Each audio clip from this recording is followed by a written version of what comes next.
Good morning, everyone. Good morning. And thank you so much for the last panel. A lot of energy there. And we were sat down there actually waving our green cards. So please keep waving green. We've introduced a new rule into this. You can wave green cards, but you can't wave red ones. I think that's the plan. I'm Rob Cameron. No, apparently, yes, you can wave red cards. Oh, green and red. Oh, all right then. God, yeah, I thought I could change the rules. I thought this was all about rule changing. I'm Rob Cameron. I'm Chief Executive at Sustainability. It's a think tank and advisory firm. And with me to discuss a good life for everyone, I have Giulio Bergamaschi, who's the Global President of Biotherm, which is a division of the L'Oreal Group. Joanna Yarrow, who is the Head of Sustainable Living and Healthy Lifestyles, or Healthy Lifestyles and Sustainable Living. Yeah, that kind of thing. Yep. And Alicia Combaz, who is co-founder of a fascinating organization called Make.org. Looking forward to hearing more about what you're up to in Make.org. Now, if we're going to think about the concept of a good life for everyone, I think we've got to start with affordability, because one of the things that strikes me about sustainability is that, you know, there's a sort of prevailing view that if it's sustainable, it must cost more. And when we think about affordable, we're usually talking about money, and we heard a lot about that in the previous session. But Giulio, you've come at affordability in Biotherm from a slightly different angle. But maybe you could just explain a little bit about the background to Biotherm and how affordability plays out in your product. Yeah, I'm going to give you an interesting story that comes from the roots and the origin of the brand Biotherm. But for doing that, I just will raise a question, which is, can affordable products be affordable for the planet as well? Or can the planet afford affordable products? And this is a very important topic, because affordable products, the definition of affordable is available for everyone. But available for everyone, by its strict definition, can sometimes generate issues of scale. So what was done at the very beginning of Biotherm, and this is the story of the brand, is interesting, and this is the philosophy we keep using at this brand, is that Biotherm is a skincare brand built on one ingredient, which is natural and scarce.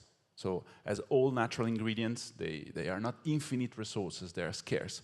So it was plankton. So what was done in 1952 is that this plankton was taken, was brought at our labs, and through a process of biofermentation, so a natural and sustainable process, was multiplied and amplified.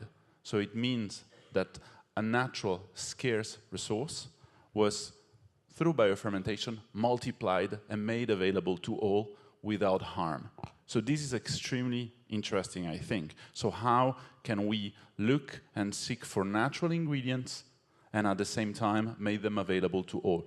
At Biotherm, we used science and innovation to do that. And this kind of philosophy is what lead the brand since many, many years. And at this brand, we try to be the most sustainable brand within the company, and we try to be the most sustainable brand in the market. So you've got an idea of affordability being affordable to the planet, because a scarce product like, or a scarce resource like plankton, you know, normally you'd expect sky-high prices for that, but you've done it in a different way using science, right? I think you cannot be truly affordable if you're not affordable to the planet as well. And this is a little bit the debate that was taking place here before, talking about Airbnb, talking about Facebook. We cannot just think about the cost for the company. We have to integrate the cost for the society and for the planet. That raises the concept of externalities, and you know, I'm thinking about externalities. We pay less attention to people, and what you do at Make.org is pay attention to people. We see so many examples, you know, of we're thinking about a good life for everyone, but you know, people don't feel they've been heard. I mean, there's so much strife in the world. I think we could, you know, look at, you know, the Gilets jaunes, we look at the climate protesters in London, we look at Brexit. These are all manifestations of people not having been listened to. If we want a good life for everyone, don't we need to listen better to people? Isn't that what Make.org is trying to do? Yes, I think so. So hello everyone. So maybe just a quick words about Make.org, and I will come back to listen to the people. Make.org is a leading European civic tech organization, and our mission is to engage citizens, but also the civil society, to make positive social changes. And when we think about the citizen. When we observed 3 years ago when we founded Make.org that the citizens wanted to be to devise solutions and to participate in transformative action for the society, and also the companies. We observed that 3 years ago. But on the other hand, we also look at our democracy, because we are a civic tech, and we observe that there is something wrong, and more and more, unfortunately, we see Brexit, we see the Gilets jaunes. There is something wrong about our democracies. So we decided to take all these great energies from the civil society, from the citizens, just to do something for our democracies, because we are talking today about sustainability, and my question is, do we still have a sustainable democracy? And as you said, we have to listen to the citizens and to this voice of our citizens. So that's one of the bridge with IKEA, Biotherm, because they listen to the consumer. Maybe we have to listen more to the consumer that are also citizens. Yeah, from the citizen's point of view rather than the consumer's point of view, because marketeers have taught for years about, we listen to our customers, but evidently people don't feel they're being heard, and trust is breaking down all over the place. Listening to the customers has to bring you up. Yeah. So sometimes you have to listen also to the most illuminated customers that help you change. We're living in a world of socials. We're living in a world of influence. We have to use the power of influence to change ourselves and improve ourselves and improve all society at the same time. And in some ways, that's where brands have a role to play in terms of leadership, because that's something that IKEA's had at the heart of its brand, a better everyday life for the many people. That's kind of part of what you do, isn't it? I'm glad you mentioned IKEA, Rob, because I did want to point out that you had inadvertently promoted me to Head of Healthy and Sustainable Living.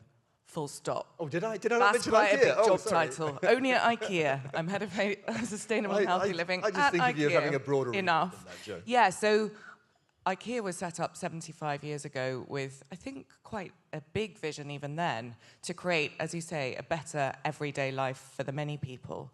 And I suppose what we've seen over that time is, even though we've always had a philosophy of doing more with less and reaching more and more people through democratic design, now in the 21st century, with the types of environmental, social, and economic challenges that we've been talking about over the past 24 hours, it's very clear that sustainable living cannot be a luxury. If this continues to be something that is niche or elite or seen as the few, we are, by definition, not going to be sustainable. So if we think about the radical changes that need to be made over such a short period, this is something where we really do, as you say, have to start widening the conversation. We have to make this something that is affordable, accessible, attractive, and relevant for as many people as possible at a scale and speed that I don't think any of us, even though those of us who've been working on this topic for decades, could have envisioned even 5 years ago. But we've just been hearing about the sustainable capitalism. You're privately held, you're owned by a foundation, effectively. That's right. You're operating in a very, very competitive, a price-competitive market. How do you achieve the affordability for the planet that Giulio was talking about when you're known as being price competitive, but your constant, relentless pressure for growth and profits must affect you? How does that play out in IKEA? Well, let's be clear. Yes, I work for, I think, a fantastic vision-led business. My job is nonetheless not easy. I am surrounded by retailers who are, their DNA is to grow. And I was sharing with colleagues yesterday, I think until even relatively recently, I have to say, if I walked into rooms of salespeople or marketeers, they smiled at me, but they thought I was the Antichrist.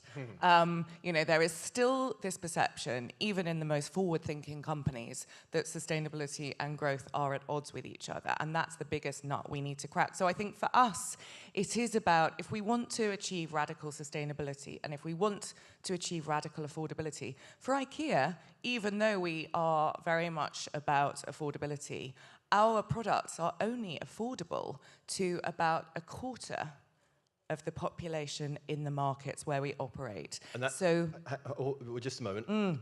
Only in the markets in which you operate. Yeah, this You're is not operating worldwide. in the most developed economies in the world, right? Exactly. So then I think it gets exciting, Because then we say this isn't just about doing more with less and making products very efficiently. This is about rethinking ownership. This is about moving towards leasing, towards sharing, the whole circular economy. That's where this comes into its own. And you can have transactions for sure, where you can be providing a service and an outcome for people, but you're not necessarily needing to provide more product. And I think that's where we can move into radical affordability and a much more radical sustainability journey. Yeah, I will just say that it's very a change. It's very wonderful to see when companies, they understand that they have a social responsibility. And now some of companies, not all companies, they understand that they have not only to create sustainable products, but also, it's a first step, but also sustainable value in general. So that's something very strong that can change our societies, and we have to take it as an opportunity in work, citizens, companies, institutions, media, and so on, together to do something, because there is just like an emergency, there is no choice anymore. Got a question coming from down. Hi there, yeah, we have a question in on here. The title of this panel says A Good Life for Everyone, and we're talking a lot about money. What else are you doing to achieve benefits for society, please? Yeah, I think that's a really good question when we talk about a good life for everyone. For most people, actually, a good life is not about having more money, but beyond a basic level. We know that. So then I think if we think about actually what people, their needs and dreams in life, whether it's about health, whether it's about having a warm home, whether it's about having time with family, I think that is the unlock when we talk about, you know, mainstreaming sustainability. When we start to talk with people and learn what they really want and need in life, and we can frame sustainable living around that. And that's something, so we've got this project in the UK at the moment called Live Largom, where we're working with households, customers and co-workers to explore what their needs, dreams, ambitions are in life. And for some it is about having more money or saving money, but for many it's about better health. It's about more time with their family or community. And then we work with them to explore, okay, they might need different products, they might need services, they might need new types of information or to be part of a community to move towards that. And I think we've worked with about 70,000 households worldwide in that process. And I think it's only through that sort of co-creation where you can start to have a shared vision and people feel ownership. And let's be clear, a good life is not probably the same for me as it is for you, Rob, or for you guys. We've all got our own version of that. And so we all have to have a stake in this. And I think that's why your sort of movement is so important. And I don't think that businesses can continue to thrive unless they engage in that dialogue much more actively. I like when you speak about co-creation, because I think it's a key word. When you spoke also, Giulio, about innovation, and I think sustainability can come through innovation and co-creation. That's I totally agree about that. I think that the change we have to perform is so big that nobody can lead this change alone. We all have to work together. As I said before, it's a matter of a community, and within the community, I put everyone. I put manufacturers, I put people, I put influencers, I put NGO, everybody has a role. At Biotherm, for instance, we try to be as much sustainable as we can. We try to be a champion of sustainability. Since more than 10 years, we are working and financing Mission Blue, Tara Foundation. Those are NGO that are there for the preservation of the hope spots of the sea, ocean preservation and research. And we started many years ago co-developing, for instance, new products by inviting the voice of the NGOs and the voice of influencer consumers in our offices to say, how can we do, for instance, sun milk that protects your skin and at the same time doesn't put the ocean and the corals at stake by using only 100% recycled plastic, by using 96% biodegradable formula, by testing the UV filters. We didn't test the UV filters on aquatic system. We asked an NGO, Tara, to test them for us. So actually, I believe in the power of community today. Communities can come into our offices, help us change, and can help change the common perception. And I would like just to add one other thing, which is about desirability. We're here today in France, in Europe, in the Western world. We're all getting very, very much aware of the stakes and the challenges that we're facing in front of environment. But as you know, the growth, the economic growth is not coming from America and from Europe today. The economic growth is coming from Asia. So we have to make sure that for Asian consumers, for instance, sustainable products are desirable. Right. And this point about engagement, normally we think about engagement as being something that we do with professional stakeholders. But you're talking about helping stakeholders, as in customers, helping design the products because they meet their aspirations better. And this idea of desirability, the good life for everyone, is about desirability and aspiration. Yes. And you've got some interesting work going on in that kind of engaging with your community to build a community of change and meet people's aspirations better.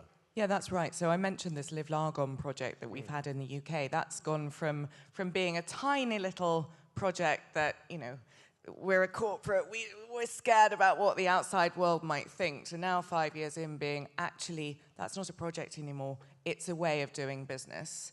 And, it was a very special moment for me when I went back. I work in Sweden now, but I went back to meet my colleagues in the UK who had resisted this approach of an open dialogue and working with households because, we like to try and test things first, and, to open up that dialogue seemed very risky. Now they say that, we would protect Live Largon above all other initiatives because that is essential to future-proofing the business, to really work with people to co-create and understand. And we're now looking at, we have something called IKEA Family, which is, I think it's over 130 million customers who kind of join in a membership scheme.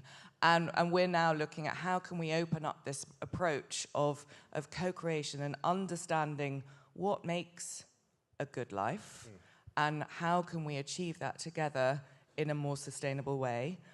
So that, yes, you can lower your food bills, you can lower your energy bills, you can live more healthily as a household, you can join a community of like-minded people and learn peer-to-peer. We just facilitate that. I think it's very risky, a brand or a government or any other large organization telling individuals how to live. Right. Most people do not respond well to that. Brits particularly don't, as we know. But when you open up that opportunity of peer-to-peer experience, you can learn something together, you can try it, you can see it, smell it, taste it, feel it. That's when I think you start to create a movement. Yeah, maybe just a few words about listening to consumers, to citizens, because a lot of mistakes have been done in the past, and maybe also not so far away in UK. Because for me, listening to consumer, there are certain things you have to take care. Like, for example, you have to ask an open question. It's not a good idea, like in UK, to ask an answer when the answer is yes or no. And in the end, you have the pro and the cons, and you have divided your citizens. So first thing, and as you said, sometimes people they are afraid to open the conversation because they are afraid of the answers. But if you ask the good question, like an open question, and then if you take your citizen through the process, that means you give them the results of the consultation, you give them all the transparency about the methodology you are using, and then in the end you put them in the action plan that you are creating, then you are creating value. And it's not only a one-step process, and when we ask a question and then you say, okay, we are going to work on that later. So that's it. Don't be afraid to listen to the citizens, to the customer, but just use the good methodology to do so, because for sure, if you use the bad one, you will hear the wrong thing, or not the good conclusion about it. And when you do this work, do you find that there's a commonality of aspiration? Are you finding that people want similar things? Do you find consensus relatively easily? Because it feels like a very fractured world at the moment, and it doesn't feel like a good life generally at the present. Yeah, the idea with our methodology was just to exactly find the consensus, because we believe that the civil society, so the citizens, the media, the institution, and so they can work together on the consensus. And if there is no consensus, maybe it will be for the political field. But if you want to work with a community, there are a lot of space to do something positive. And so methodology is just, it's basically you have a consultation, 2 months consultation, you ask an open question, and our system is made to draw the consensus. And in the end, as everyone participates in this transformative consultation, in the end, everyone wants to go further and act for the best. And I think methodologies like this are so exciting because, let's be clear, we need to move from the one-off, once in a lifetime, yes or no, in or out question. But I think that it's an obvious point, but it's very important to bear in mind there is no one single methodology or approach that's going to help with this movement. And I think it's when we bring them together that's really important. So we did some research recently with GlobeScan, where we asked consumers in 14 different markets worldwide about their thoughts and opinions and attitude to climate change, and specifically to their willingness to take action. And actually, around 90% of people in the markets where we asked said not only were they concerned about climate change, but they would like to take action in their own lives. Even in the US and Australia, where perhaps there is a little more skepticism still, it was 75%. Yep. So levels of interest, awareness, concern, and willingness to take action are very high.